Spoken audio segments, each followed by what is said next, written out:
evening, everybody. If you'd like, you can open your Bibles up to 1 Kings chapter 1. 1 Kings chapter 1.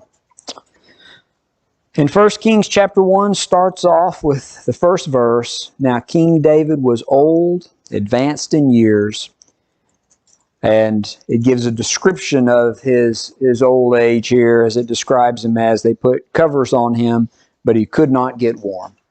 I'm relating more and more to that.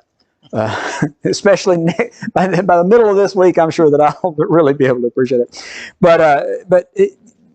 And this is, I mentioned this before, but you look at we've known David a long time now. You know, we've known David since he was a youth, ruddy and good looking, and we kind of watched him grow up and advanced, and he was the man of war, the take charge leader, and then we saw him with some mistakes and some indecision, and then we saw him grow faint in battle and have to be rescued by one of his men. And they said, "You're not going out to battle anymore."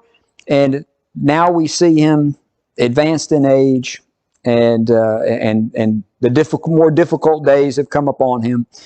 And so it's interesting here because he had a problem staying warm. And so what was the solution they came up with?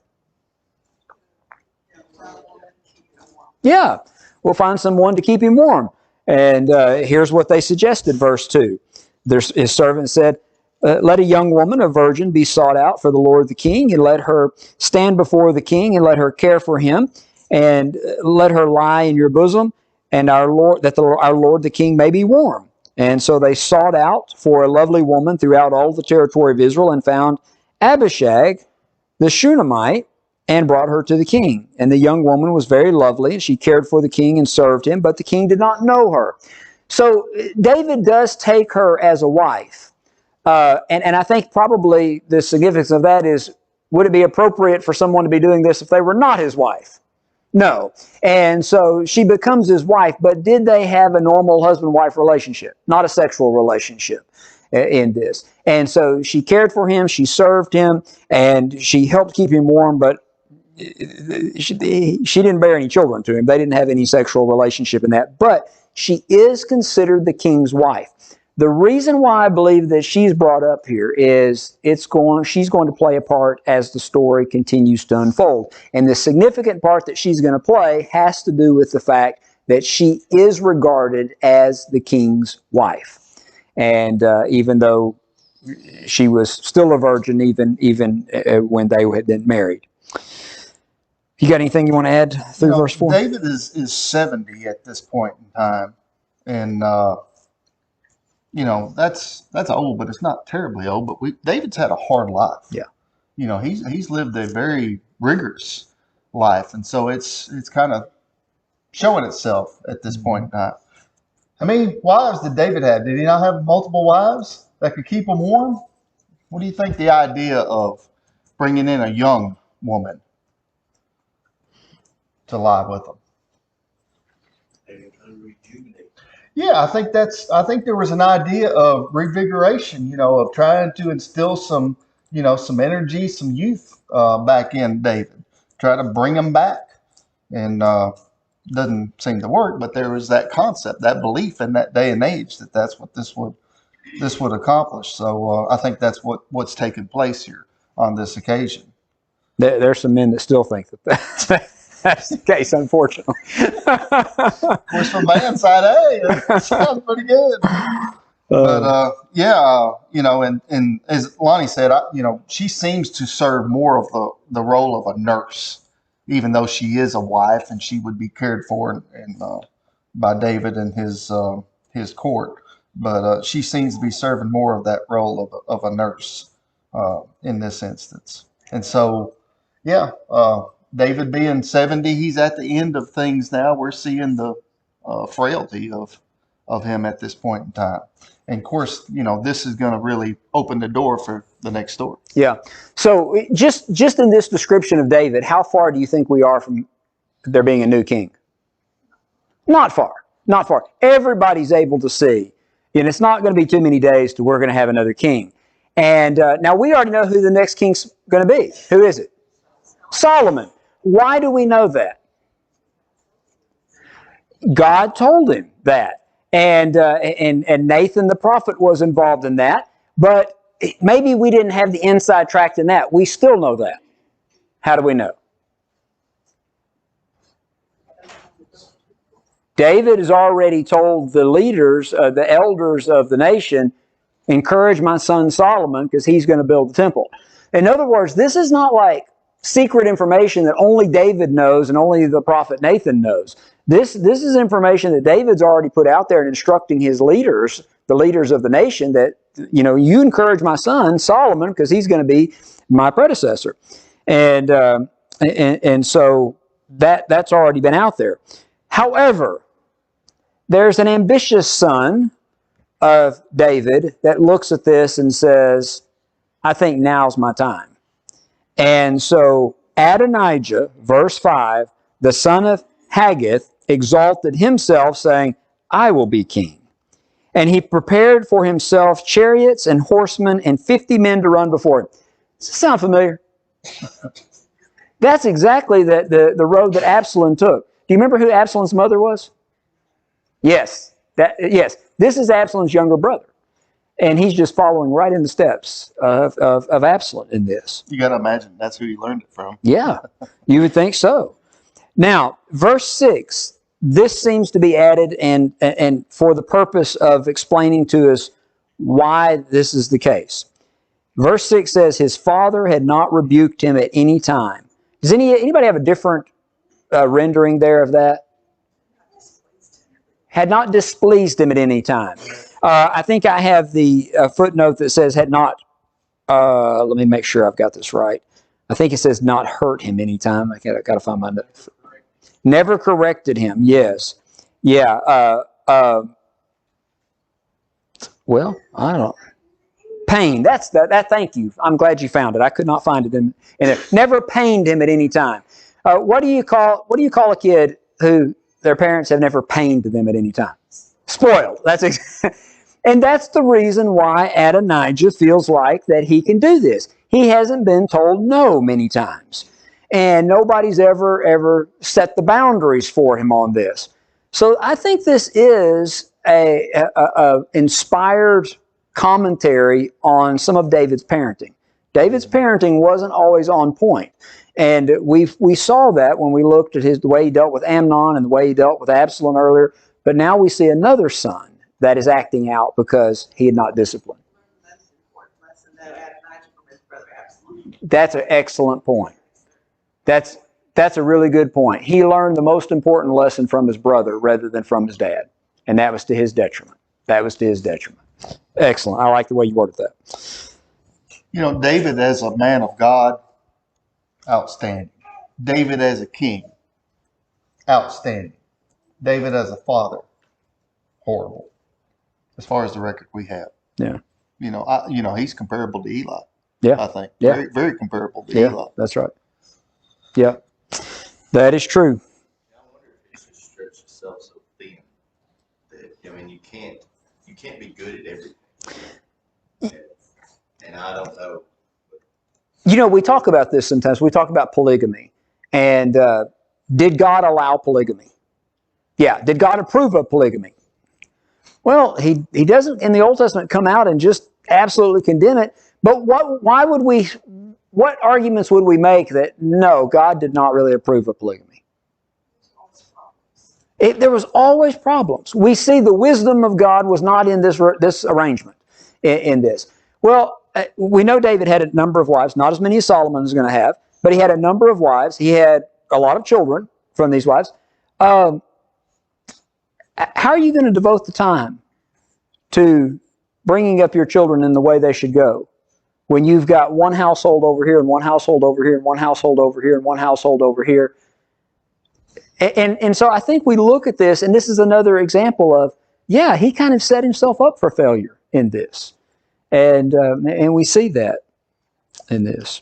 Good points. Was there anything else you were going to add on that? I may have cut you off. Okay. All right. I'm sorry if I did.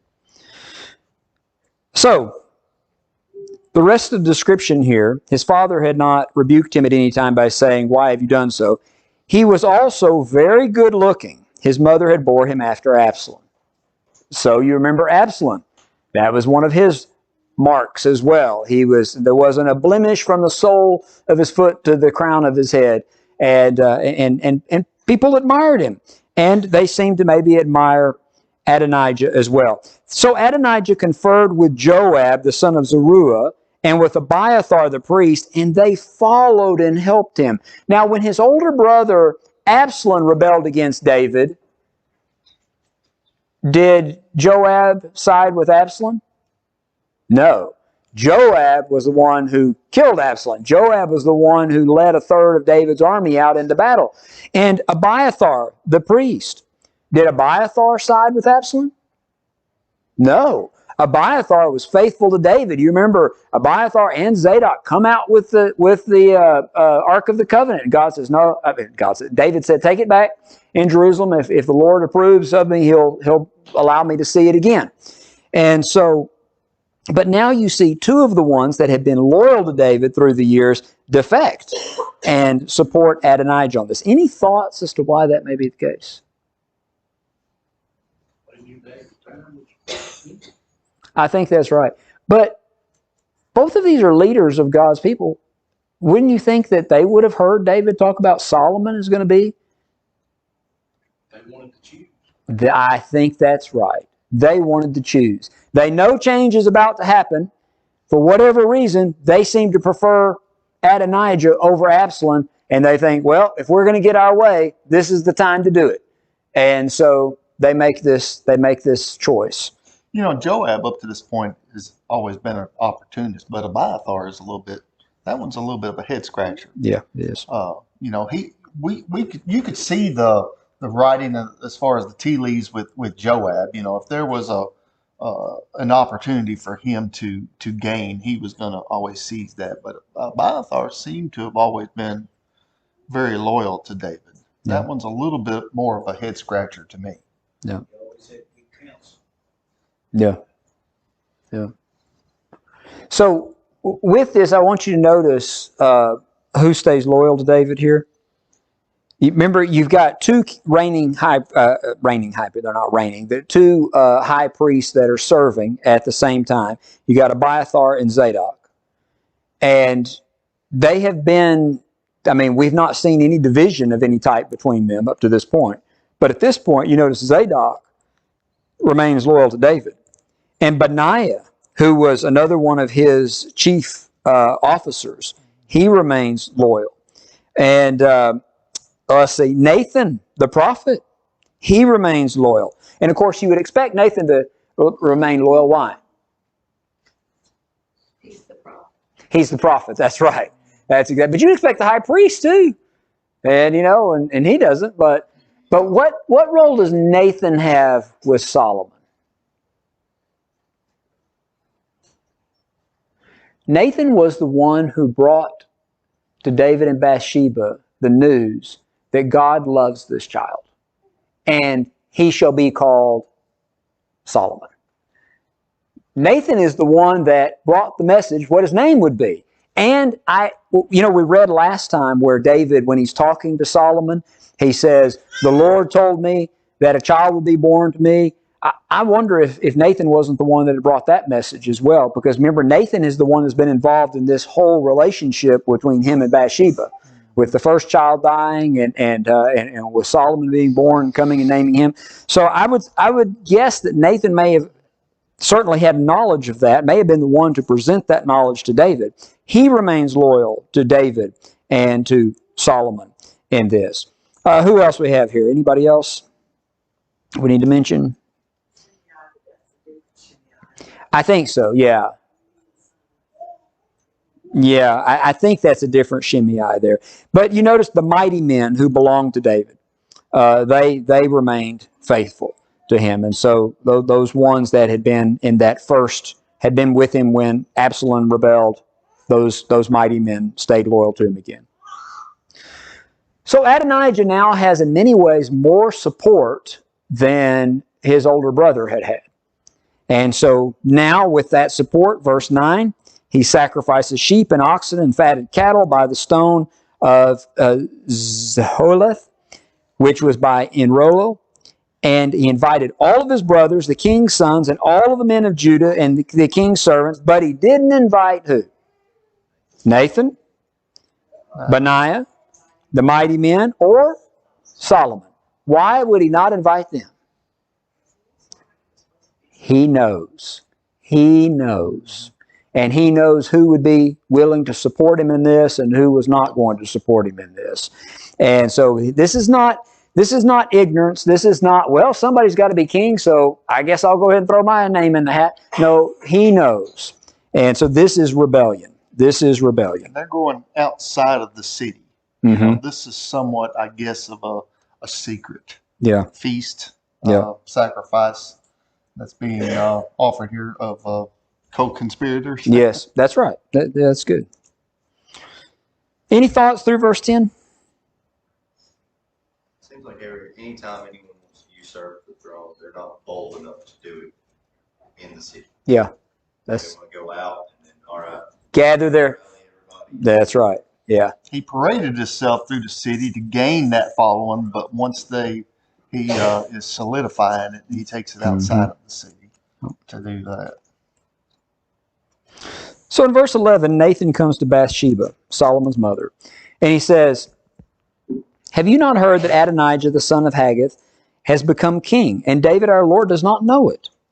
Come, please, let me now give you counsel, that you may save your own life and the life of your son Solomon. Go immediately to King David and say to him, Did you not, my lord, O king, swear to your maidservant, saying, Assuredly your son Solomon shall reign after me, and he shall sit on my throne? Why then has Adonijah become king? And while you're still talking there with the king, I also will come in after you and confirm your words." And so I wonder at this point if David is, I wonder if he's the same man of mentally that he was in years past. In other words, the way that they are treating this seems to be in such a way that he may need some convincing on this. He may not be able to remember exactly what he said about this. He may need two people to confirm this. I don't know that. But it just seems strange because Nathan has had a very open relationship with David before. And it seems like if Nathan was concerned about this, Nathan could have, in times past at least, gone to David and said, "David, what are you doing? Or do you not know about this?" And so maybe David is not exactly the same, or they are concerned about him not being exactly the same and being able to remember the way things have transpired, that they'll need to confirm this to him. Yeah, it's like he needs reinforcement. Yeah. To get this across to David, that David will accept this. Yes. Which, I mean, this is what, the third conspiracy has been against him, right? During his reigns. I mean, it shouldn't be anything new to David that this sort of thing would arise. But something is amiss. Yeah, and it may be too that David is just tired of dealing with things. I mean, he hasn't done a great job of dealing with problems with his children, and so maybe what Nathan is sensing here is if we don't go in and put some pressure on David, David's not going to do anything about this. That is a good point there. Because, I mean, when David was more in his prime, how did he handle this sort of thing? Mm-hmm. He didn't handle it well then. Right. Now he's very aged and frail. What's the chances that he's going to handle it now? Yeah. So that may be the point right there. It may be. I don't know. But Bathsheba follows his counsel, and she goes into the chamber of the king. Now, the king was very old. Abishag, the Shunammite, was serving the king. Bathsheba bowed and did homage to the king.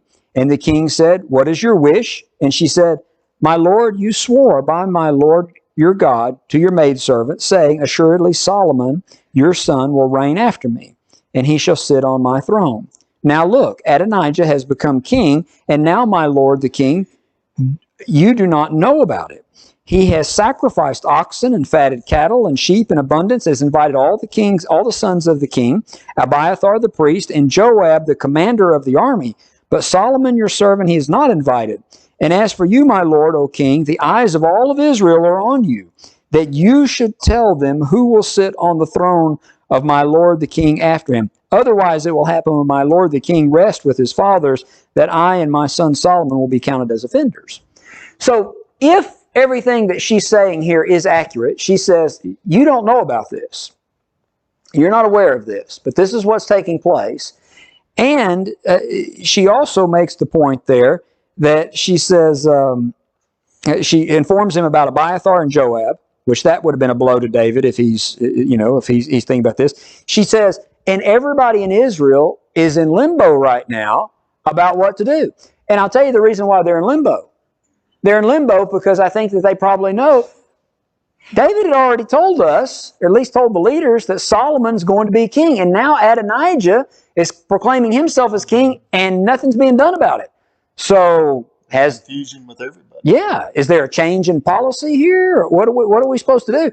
So Bathsheba says, you need to make some type of word on, give some type of statement on this, or whether you approve of this or disapprove of this.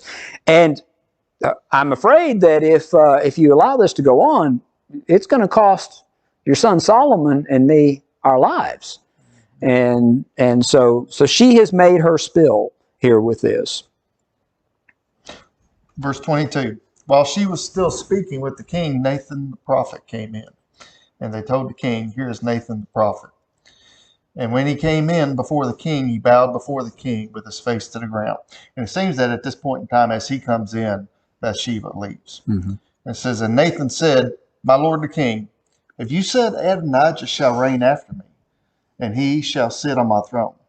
For he has gone down this day and has sacrificed oxen, fatted cattle, and sheep in abundance, and has invited all the king's sons, the commanders of the army, and Abiathar the priest. And behold, they are eating and drinking before him, and saying, long live King Adonijah. But me, your servant, and Zadok the priest, and Benaiah the son of Jehoiada, and your servant Solomon have not been invited. Has this thing been brought about by my lord the king? And you have not told your servants who should sit on the throne of the Lord of my lord the king after him? So Nathan just comes in and reinforces what Bathsheba's already told him. So David has a dilemma. I mean, he realizes now that this obviously is real, and that something has to be done. Because as Bathsheba said, all eyes of Israel is on him at this point in time. And so now he knows who is conspiring against him, and he knows who's still loyal to him at this point in time. But really the cards are laid out before him, and it's his move. What is he going to do? And any thoughts through verse 27 before we move on? David does seem to act decisively here. Maybe we would be concerned just the way that Nathan has presented this up to this point and everything. Maybe we'd be concerned, well, I don't know what David's going to do in his current state. But David seems decisive here. He said, call Bathsheba to me. That you mentioned, it seems that Bathsheba leaves. That's the reason why we would say that. And I think Nathan leaves now. Yeah. Bathsheba is called in. Yeah. And so she came into the king's presence and stood. It's funny that you say that, because you notice this. You've got all the main characters here. This is Bathsheba. This is Abishag. Here's David. By the way, is it just me, or does it strike you to see David in this condition? It's like, oh, that's not the way I think of King David. But and then you got Nathan the prophet all here at once. And this is the only painting that I could find of this. They're all here at once, but the text doesn't really describe it that way. So when you're looking at artist renditions of stuff, it's so difficult to find something that is accurate to every point in the text. Well, it's like watching a movie. Yeah, that's a Bible-inspired movie. Yeah. And you can just, if you know Scripture, you can go through there and just pick it apart. That's right. That's exactly right. So always take the visuals with a grain of salt. So call Bathsheba to me. So she came into the king's presence and stood before the king. And the king took an oath and said, as the Lord lives, who has redeemed my life from every distress, just as I swore to you by the Lord God of Israel, saying, assuredly Solomon your son shall be king after me, and he shall sit on my throne in my place, so I certainly will do this day. In other words, all of Israel is looking for what you're going to do. Well, we're going to take care of this today. If there's confusion about this, we're going to make sure there's not after today. Bathsheba bowed with her face to the earth and did homage to the king and said, let my lord the king David live forever.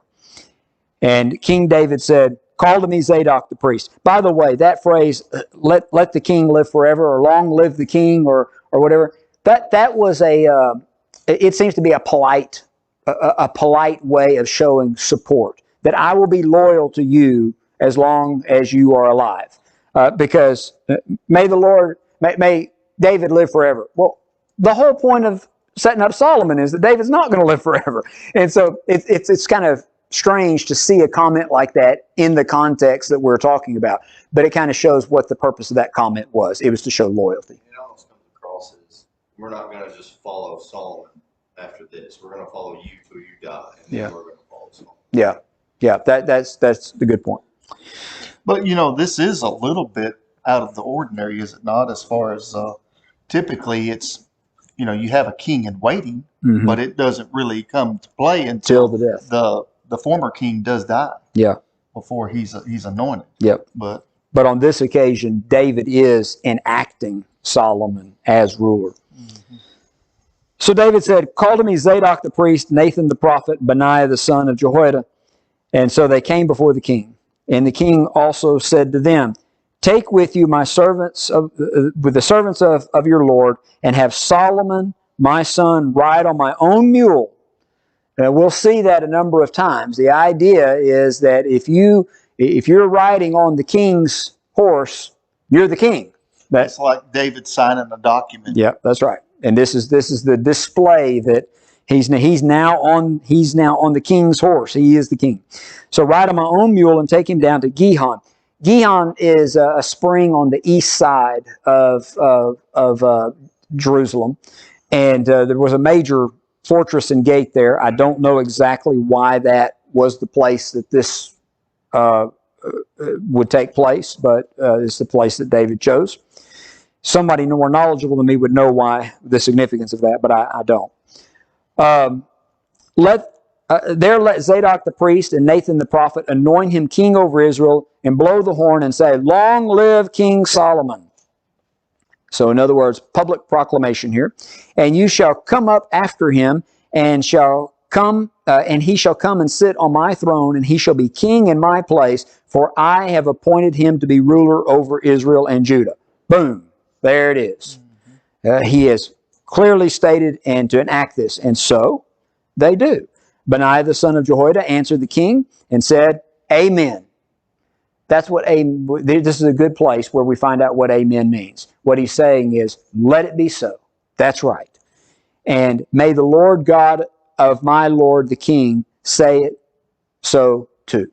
In other words, we agree with that. Let that be so, and may God agree with that as well. And God does agree with that, because God is the one who first instructed that Solomon would be king. So as the Lord, and he continues, as the Lord has been with my Lord the king, even so may he be with Solomon, and make his throne greater than the throne of my Lord King David. And so here David's most loyal supporters are fully behind this and are willing to enact his wishes on this.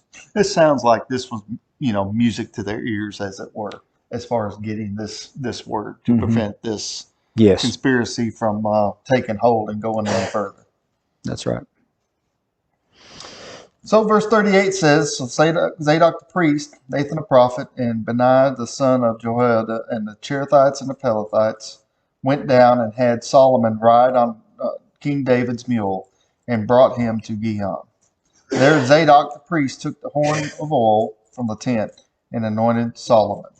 Then they blew the trumpet, and all the people said, long live King Solomon. And all the people went up after him, playing on pipes and rejoicing with great joy, so that the earth was split by their noise. So, wow. Yeah, there's a lot of support in this taking place. But now Solomon is king. It's official. He is anointed king here, and this is where we get David's age, because we know from places like 2 Samuel 5:4, I think it is, tells us that he reigned 40 years and he began his reign at age 30. David's reign is over now. Mm-hmm. Officially, it's over, and now ushers in the reign of Solomon. David's story is not quite over yet. we've still got a little bit to cover with David, but his reign as king is officially over at this point in time. I wonder, the response to this of the people seems to be immediate and not half-hearted, not like, okay, well, that's what the king says. I mean, they seem to be enthusiastic about this. And I wonder if that's not, I don't see how it could have been a secret among even the common people in Jerusalem that Solomon was going to be the next king. All the preparation that David is making for the temple, well, why aren't you going ahead and starting on it? Because God said I can. I mean, that would just raise questions like, well, who's going to do it then? So I just can't imagine that anybody would just have no idea that Solomon is supposed to be the next king. I think what it is David has not officially enacted Solomon as king, and then you have Adonijah acting like this, and David's not doing anything about Adonijah, and so the confusion is building here. Well, we're not sure, and we know what David said originally. We know what he said God said about this, but doesn't seem that he's still planning on doing that. And now when it comes, it's like, okay, yes, now we're back on track. Now we know. And so I think that they rejoice. Adonijah, he was good looking. He had been impressive in the way that he paraded himself around the city and everything. But I think the people know, no, Solomon is supposed to be king. And so when Solomon is officially made king, they rejoice because this is the way that it's supposed to be. Yeah. This is God's choice. Yes, right. This is, this may not be the people's choice, but this is God's choice, yes. And that's the one that counts. Yeah. And if you love your nation and you were one of the people there, you wouldn't want to see the next king be one who rebelled against his father. You would much rather it be when you had a good king that was a man after God's own heart, and God had already said that the next king is going to be Solomon. You would want Solomon to be king. And so I think that's the reason why the people are rejoicing in this. Yeah, hostile takeover never works out for the people under. No. So, big noise, right? Everybody's shouting so much the earth seemed to split with the noise. And so Adonijah and all of his guests who were with him heard it. They had finished eating, and when Joab heard the sound of the horn, he said, "Why does the city in such a noisy uproar? What's going on?" Now, Joab's a smart guy. And immediately he's like, this doesn't seem right. What's happening here? And while he was speaking, here comes Jonathan, the son of Abiathar, the priest. Now remember, Abiathar is the one that's defected over to Adonijah. And here comes Abiathar running, and his son Jonathan running. And Adonijah said to him, "Come in, for you are a prominent man. You bring what? Good news." Because if it was bad news, you wouldn't send a prominent man. Now, we kind of remember this thing unfolded before when David was in Gilead waiting on news from the war with Absalom. You remember that story, how that transpired. Of course, Ahimaaz, which was the son of Zadok, was the one wanting to bring the news. But what did Joab tell him? No, not on this day. Why? Yeah, well, this was bad news, and you're a good man. You're a faithful man to the king. We don't need you going, but he wanted to go anyhow. So him and the Cushite both goes, and but that was David's perception. Yeah. Good news was coming by Ahimaaz because he knew him. He was a good man. Same thing's taking place here. And isn't it interesting? You got two rebellions, and Jonathan and Ahimaaz. They were the two that were the runners in bringing news from Jerusalem to David. Part of that spy system. Yeah, that's right. And now they're on opposite sides of this, and so you have Jonathan coming, and you bring good news. And Jonathan says to Adonijah, "No, our Lord the King has made Solomon, our Lord King David has made Solomon king. The king has sent with him Zadok the priest, and Nathan the prophet, and Benaiah the son of Jehoiada, and the Cherethites, and the Pelethites, and they have made him ride on the king's mule. And Zadok the priest and Nathan the prophet have anointed him king at Gihon, and they have gone up from there rejoicing, so that the city is in an uproar. This is the noise that you have heard. Also Solomon sits on the throne of the kingdom.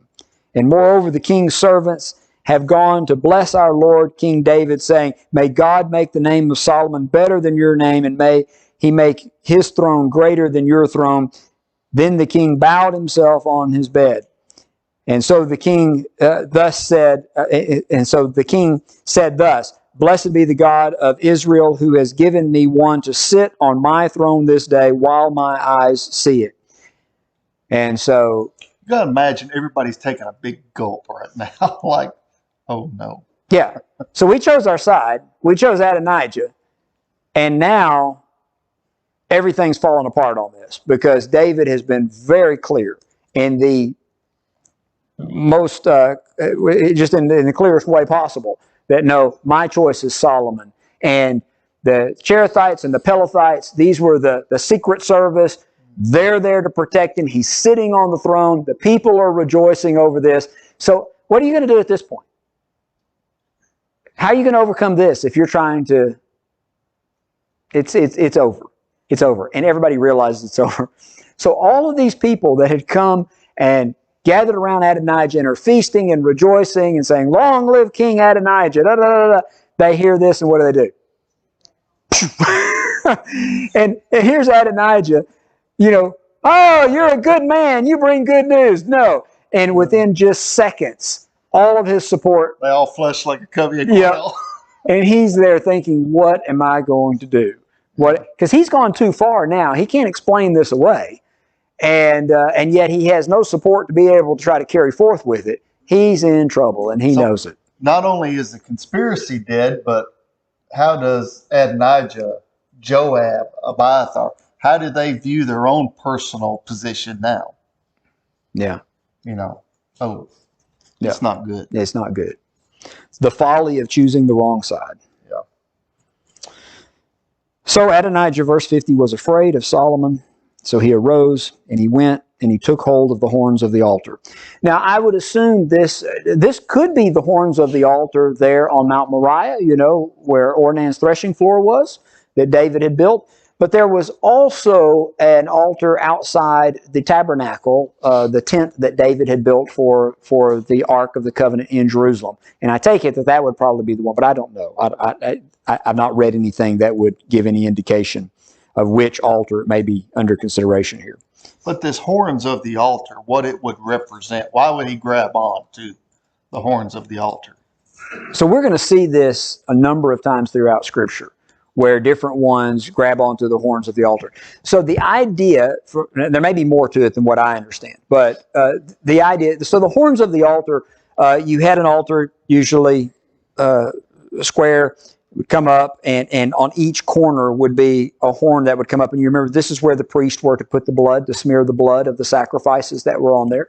And but this is a holy spot. And if you wanted to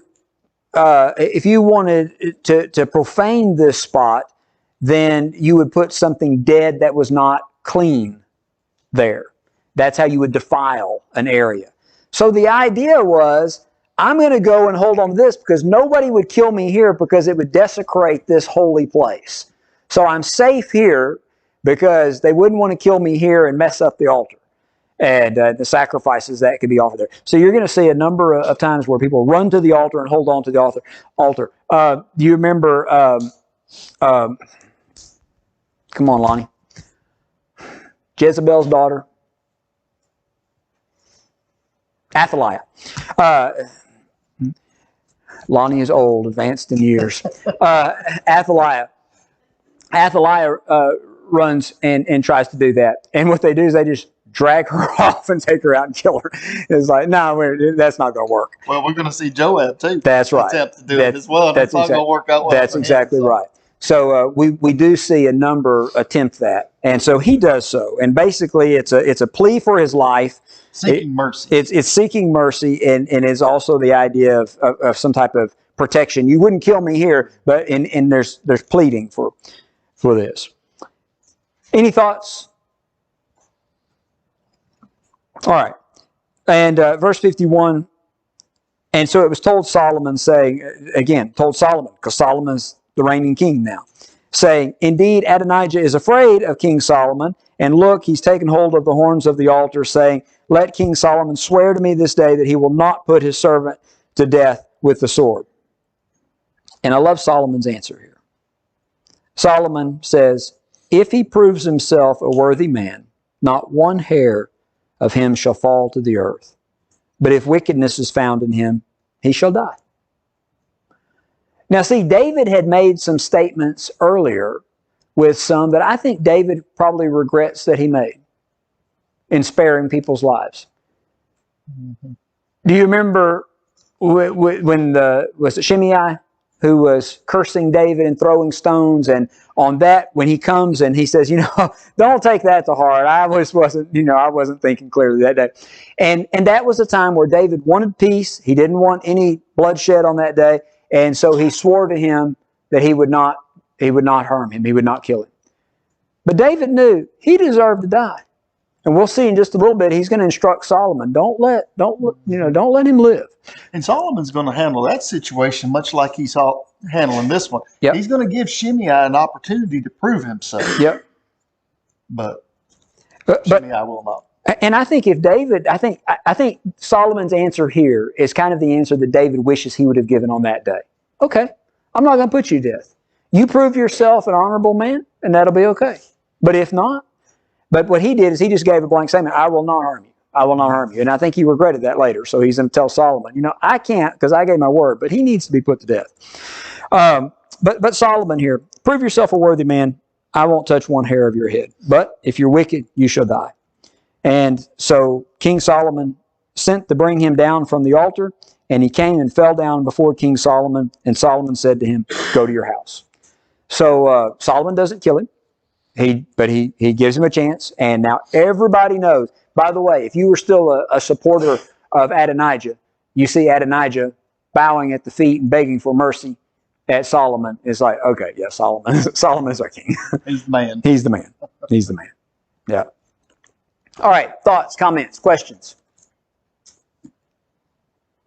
That's forgivable, get no better. Thanks, Tom. That won't happen. That didn't help? I read somewhere that a sharp jar to the frontal cortex is sometimes helpful, so I just thought I'd try. Anything else? Well, it was a kind of a rocky start to get Solomon here, but we're going to see, Solomon has a really good start to his reign. That's the best picture I could find of Solomon. There you go.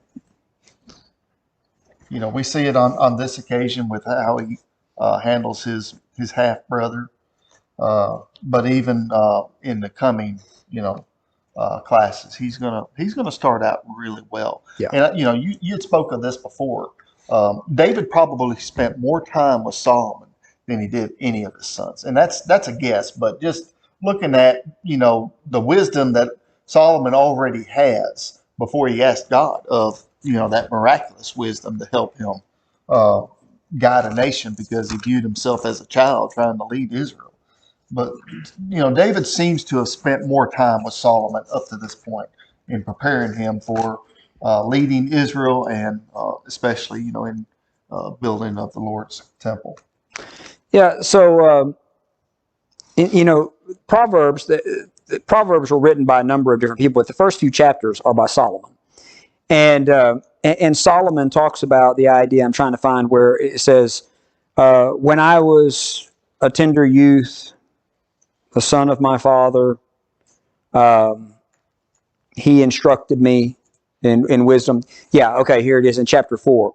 He says, Solomon is saying to his son, hear, my children, the instruction of a father, and give attention to know and understand. For I give you good doctrine. Do not forsake my law. For when I was my father's son, tender and the only one in the sight of my mother, he also taught me and said to me, let your heart retain my words. Keep my commandments and live. Get wisdom. Get understanding. Do not forget nor turn away from the words of my mouth. Do not forsake her, and she will preserve you. Love her, and she will keep you. Wisdom is the principal thing. Therefore, get wisdom. And all of your getting, get understanding. Exalt her, and she'll promote you. She shall bring you honor when you embrace her, and she will place on your head an ornament of grace and the crown of glory she will deliver to you. So, Solomon, as he's talking to his son, he's saying, David, my father, instructed me in this. We don't see David spending time with his other kids or giving them any instruction. I mean, Absalom would probably have the most interaction between the two, and most of that was not good.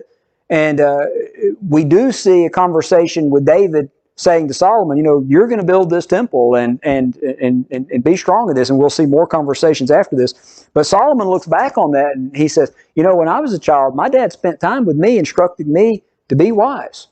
And so I think you're right in that statement that probably there was more time spent with Solomon than at least we have recorded with any other. Well, at least with the first 4, he had 18 children in all, I think. So I don't know how old would the older children have been when David began his reign? I'm thinking that he already had some children. Yes, After that, so he was busy running from Saul and fighting Philistines and doing a lot of things like that. When his other children, maybe were like Alan said, he was spread pretty thin. yes, that's exactly right. Excuses, but just thinking Yes. realistically, how much time did he have? That's right. Just go home and sit down with his kids. And we know there were times where his family was, somewhere else, and so I think that's exactly right. That certainly in the early days he didn't have much time. And then even after he was established in Jerusalem, there were wars going on and there was a lot happening. Yeah, And he was in Hebron 7 years. That's right. Before he ever took all of Israel. I think that's a good point. All right, we're out of time. Thank you very much. Thanks for watching. If you found this video to be beneficial, please follow us on Facebook or subscribe to our YouTube channel. Feel free to share it with others that you feel like may benefit from it. If you need to contact us, please contact us via email at quinn.church@yahoo.com. Also, if you're in the area, we would love for you to come visit with us at one of our assemblies. Have a good day.